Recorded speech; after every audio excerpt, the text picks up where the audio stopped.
స్వామి చెప్పినటువంటి మాట. బలముంది కదా అని అన్ని చోట్ల చూపించడం కాదు, ఎప్పుడు ఎక్కడ ఎంత పరాక్రమం చూపించాలో అప్పుడు అక్కడ అంత పరాక్రమం చూపించగలను నేను. వాళ్ళందరికీ అభయం ఇచ్చాడు, నేను వెళ్తున్నాను, అనుకున్న పని సాధించుకొస్తాను.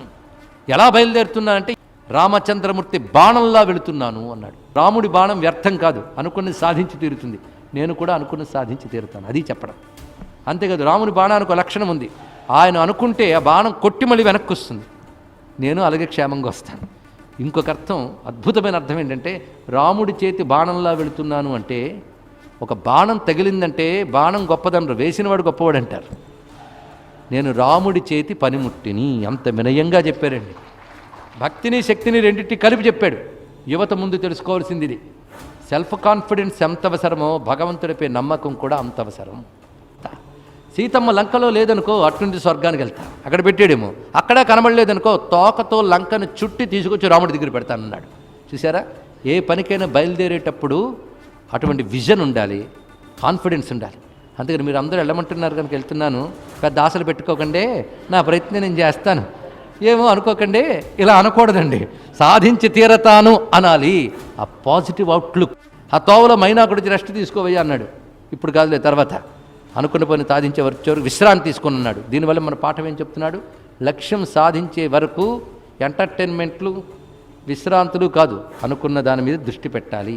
తర్వాత ఏంటంటే సురస అడ్డుకొచ్చింది. సురసాదేవి వచ్చి నన్ను దేవతలు పంపారు, నేను దక్షుని యొక్క కూతురైన పరాశక్తి అంశ, నువ్వు నా నోట్లోకి వెళ్ళాలని బ్రహ్మ నిర్దేశించాడు అన్నది.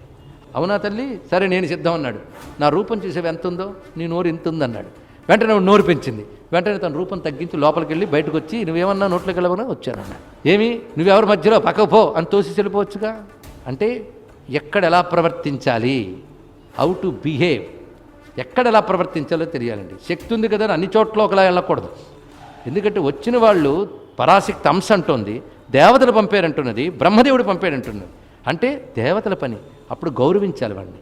అందుకే నెమ్మదిగా చెప్పాడు, యుక్తి ప్రదర్శించి వచ్చేసాడు. ఆవిడ శభాష్ నాయనా అని అభినందించి పంపించింది. ఆ తర్వాత సింహిక అనే రాక్షసి పట్టుకుంది, చీల్చి చెండాడాడు.